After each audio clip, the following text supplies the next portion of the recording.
일어났어? 아직도 몸이 안 좋은 거야? 아니야, 몸이 안 좋은 건 아니고 그냥 이사했으니까 피곤해서 그렇지. 당신이 무슨 마음인 줄은 대충 알겠지만 그래도 좋게 생각합시다. 그래도 조금 외곽으로 나오니까 집도 깨끗한 신축이고 복잡하고 어지럽지도 않아서 오히려 장점도 많잖아. 그래, 당신 말이 맞긴 맞지.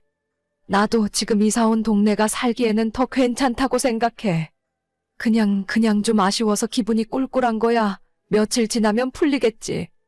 우리 결혼하고 30년 넘게 살던 동네에서 하루아침에 이사를 했으니 당신 기분이 당연히 그럴 것 같아. 요즘 세상에 이 정도로 아들 장가 보냈다고 생각하면 싸게 먹혔다고 해야지. 그 말도 일리가 있네. 우리 같은 서민이 아들 장가 갈 때 전세금 지원해 준 것만 해도 정말 대단한 일은 맞지. 그래, 우리 집 팔아서 일생일대의 수건 사업을 하나 처리했다고 생각합시다. 아들이 한 놈이라 다행이지 둘이었으면 경기도가 아니라 어디 시골에 내려가서 감자 옥수수 키우며 살아야 했을지도 몰라.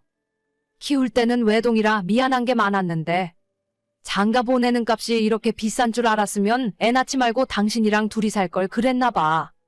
그것도 좋을 뻔했네. 재환이 장가 갔으니 이제 둘이서 다시 신혼 때처럼 살아봅시다. 아이고, 내가 뭔 농담을 못해. 아무튼 나 이제 괜찮으니까 너무 걱정하지 마.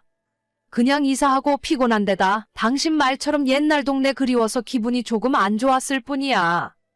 알겠어. 그럼 오늘 저녁에 당신 좋아하는 냉삼에 소주 한잔 할까? 아까 아침에 나오면서 보니까 집에서 멀지 않은 곳에 냉삼집 하나 있더라고. 그래, 그러지 뭐. 2년 전 아들을 장가 보내며 살던 아파트를 정리하고 경기도 외곽으로 이사했습니다.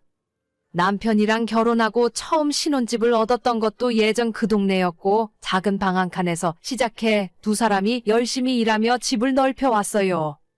특히 마지막으로 살았던 아파트는 너무 마음에 들어서 늙어서 꼬부랑 할머니 될 때까지 평생 이사 안 가고 계속 살고 싶은 마음이었습니다. 저희 식구가 살면서 이사를 너무 많이 다녀서 살림살이 옮기는 건 이골이 났거든요. 평생 살 줄 알았던 집이었지만 겨우 10년도 채우지 못하고 약 2년 전 아들이 장가 간다고 하길래 전세금 마련해 주려고 팔았습니다. 너무 집을 팔고 싶지 않아서 담보대출까지 알아보러 다녔었지만 남편 정년도 얼마 안 남았고 지금 우리 나이에 또다시 수억 빚이 생기면 갚을 길이 막막했어요. 몇 날 며칠을 고민하다가 결국 아들 부부의 새 출발을 위해 저희가 집을 팔고 이사를 하기로 마음을 먹었습니다. 집을 팔고 나니 저희 수중에 떨어지는 돈이 11억 정도였고 평생 남편과 둘이 열심히 벌고 아껴서 모은 재산이 겨우 이거라니 조금은 허탈한 마음도 들더라고요. 아들에게 결혼자금으로 3억을 떼어주고 나서 경기도 외곽에 6억대 아파트를 샀습니다. 남은 돈은 우리 두뇌외 나중에 아프면 병원비로 쓰려고 정기예금에 넣어놓았고 환갑이 넘은 나이에 새로운 인생을 시작하게 되었죠. 처음엔 조금 울적했던 적도 있었고 낯선 동네에 적응을 잘할 수 있을까 싶기도 했지만 막상 살아보니 다 거기서 거기인 것 같더라고요. 2년이 지난 지금은 이 동네에서 예쁜 산책로도 알게 되었고 남편과 자주 가는 단골집이 10개도 훨씬 넘을 정도로 이 동네 사람이 다 되었습니다. 그런데 문제는 얼마 전 아들 부부가 임신을 했다는 사실을 알리면서 저희에게 또 다른 고민거리가 생겼다는 점입니다. 엄마, 이번 주말에 한번 찾아뵈려고. 토요일에 같이 저녁이나 먹자. 엄마 좋아하는 음식이 뭐 있지? 요즘 회가 제철인데 회 먹으러 갈까? 회는 너희 아빠가 별로 안 좋아하시잖아. 넌 아직도 그걸 모르면 어떡하니? 근데 요즘 왜 이렇게 자주 내려와? 세영이 아직 임신 초기라서 많이 움직이면 오히려 안 좋아. 이 정도는 괜찮아. 뭐 걸어가는 것도 아니고 내 차 타고 갈 건데. 그리고 며느리가 더 엄마 아버지 보고 싶어 하더라고. 세영이가 갑자기? 웬일이래? 우리 집에 한번 올해도 절대 안 내려오던 애가. 너희들 무슨 다른 속셈이라도 있는 거 아니야? 아, 속셈은 무슨 속셈이야. 자식들이 부모 보고 싶어서 내려간다는데. 그게 아니고서야 니들이 결혼하고 지금까지 명절 포함해서 5번도 우리 집에 안 찾아왔었는데. 최근에 세영이 임신한 뒤로 매주 내려오는 건 조금 이상하잖아. 뭔가 다른 꿍꿍이가 있어서 그런 거 아니야? 꿍꿍이라니. 그런 게 어디 있어? 내가 살다가 별소리를 다 듣는다 진짜. 그럼 다행이고. 혹시라도 나중에 딴소리 하지 말고 우리한테 할 말 있으면 지금 해. 무슨 사고라도 쳤어? 아, 그런 게 아니라. 사실 엄마, 우리 얼마 안 있으면 전세 계약 끝나가잖아. 근데 집주인이 계약 연장 안 해준대? 아니면 전세금을 많이 올려달래? 요즘 너네 들어갈 때에 비해서 시세가 엄청 떨어졌기 때문에 전세금 올려달라 할 처지가 아닐 텐데. 아니, 그건 아니고. 우리가 이제 곧 아이도 태어나는데 언제까지 전세에서 살 수는 없잖아. 이번 계약 끝나면 그냥 대출 좀 받아서 집을 살까 싶어. 요즘에 집값도 많이 떨어졌고 이래저래 기회인 것 같아서. 그래? 너 결혼하고 돈 많이 모아놨니? 지금 사는 집이 매매로 8, 9억 하지 않아? 아마 그 정도 하겠지. 지금 전세금에 대출 빼면 우리 돈이 4억 정도 들어가 있고 나머지는 집 살 때 대출도 받아야 할 것 같긴 한데. 어휴, 그렇게 대출 받으면 이자 갚다가 너네들 먹고 살 돈도 없어. 세영이 출산하고 나면 당분간 회사도 못 다닐 텐데 너 혼자 벌어서 아이까지 세 식구가 어떻게 먹고 사니? 그래서 말인데 엄마, 우리한테 조금만 더 투자해 줄 수 없을까? 뭐? 우리 보고 돈을 더 달라고? 2억? 3억? 아니, 그냥 엄마 아버지가 줄 수 있는 만큼 더 보태줘. 우리도 이번 기회에 집 못 사면 앞으로 영영 힘들지도 몰라.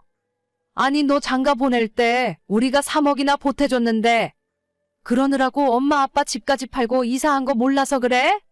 그건 알지. 내가 진짜 엄마 아버지한테 감사하는 마음 갖고 살아. 그런데 이번이 우리한테 집 살 기회인 것 같아. 엄마가 나 믿고 딱 3억만 더 지원해줘. 나머지는 내가 어떻게든 대출 받아 갚으면서 살 수 있을 것 같아. 3억을 또 무슨 수로 만들어? 너희 아버지 이제 내년이면 은퇴하는 거 몰라? 우리 늙어서 돈도 못 벌고 몸 아프기 시작하면 너가 먹여 살릴 거야? 내가 지금 용돈도 매달 보내드리잖아. 나중에 엄마 아버지 형편 어려우면 그땐 내가 도와드리면 되지. 어이고, 한 달에 10만 원씩 보내는 거?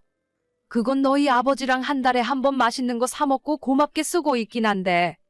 너희들 3억 맞춰주려면 우리가 이 집을 팔던지 전세로 바꾸던지 해야 돼. 엄마 아버지가 이 나이에 전세를 또 살아야겠니? 어차피 두 분 사시니까 집을 좀 좁히는 건 어때? 지난달에 엄마 관리비 많이 나온다고 스트레스 받는다 했잖아. 이참에 25평으로 옮기면 관리비도 적게 나올 거 아냐? 둘이서 33평은 너무 넓게 느껴지지 않아? 역시 우리 생각해주는 건 아들밖에 없네. 엄마 집이 너무 넓어서 이참에 좁은 집으로 바꿔주려고? 왜? 아예 원룸이나 고시원으로 이사가라 그러지? 거기 가면 청소할 걱정도 없겠다 얘. 아, 그러지 말고 진짜 좀 긍정적으로 생각해봐. 이제 얼마 안 있으면 손주도 태어나는데. 너네 집주인이 전세 연장 안 해준다고 하니? 아니, 그건 아니지. 그럼 까불지 말고 그냥 2년 더 살아. 2년 더 살면서 착실하게 돈 모으고 그리고 나서 너희 분수에 맞는 집으로 이사를 가던지 해. 2년을 더 전세로 살라고? 아, 그건 좀 그런데. 지금 생각해보니까 너 장가 갈 때 전세금도 해주지 말 걸 그랬어. 우리한테서 나오는 돈은 공짜인 줄 알아? 엄마 아빠가 이 돈 모으려고 평생 머리가 하얗게 다세고 너희 아빠 무릎이랑 허리가 성한 곳이 하나도 없어. 3억이 너가 말 한마디 하면 하늘에서 뚝딱 떨어지는 줄 알아? 아니, 그런 건 아니지만 엄마 아버지 고생하신 건 나도 잘 알지. 그걸 아는 놈이 그래? 정신 똑바로 차리고 열심히 살아. 엄마 아빠는 우리 인생 알아서 열심히 살 테니까. 너가 형제가 있는 것도 아니고 우리 두 사람 나중에 세상 떠나면 그때 남은 재산 알아서 챙겨갔던지 해라. 무슨 말인지 알겠어요. 그래, 앞으론 이런 일로 서로 얼굴 붉히는 일 없게 하자. 그럼 이번 주말에 안 내려와도 되는 거 맞지? 아니, 꼭 돈 달라고 내려간다고 한 건 아닌데. 됐다. 나도 그냥 집에서 쉬고 싶으니까 설날 전까지 안 와도 돼. 이럴 때 보면 내가 자식을 잘못 키웠나 싶습니다. 우리가 좀 더 여유가 있으면 모를까 나중에 나의 길바닥에 나 앉으라고 떠미는 거 아닐까 싶은 생각까지 들었습니다. 확실하게 단도리하고 거절했으니 앞으로 저희한테 돈 달라고 하는 일은 없었으면 좋겠습니다. 결혼하고 본인들 인생이면 스스로 하나하나 쌓아나가는 재미도 알아야 하는데 전부 부모한테 해달라고만 하는 것이 무슨 의미가 있나 싶기도 하네요. 지금 와서는 아들 장가갈 때 3억이라는 큰 돈을 해준 것이 실수인 것 같기도 하지만 다시 달라고 할 수도 없고 앞으로 더 신중해야죠. 남편에게 이야기했더니 절대 안 될 말이라며 앞으로 우리 두 사람 세상 떠나는 날까지 아들에게 큰돈 주는 일은 더 이상 없을 겁니다. 너무 어릴 때부터 오냐오냐 잘해주며 키웠더니 부모가 다 해줄 거라 생각하나 봐요. 아들네 부부 잘 사는 것도 좋지만 우리 인생도 아직 많이 남았다는 걸 자식이 알아줬으면 하는 바람은 욕심일까요? 오늘의 사연은 여기까지입니다. 구독과 좋아요, 알람 설정은 많은 힘이 됩니다. 다들 행복하시고 좋은 하루 되세요.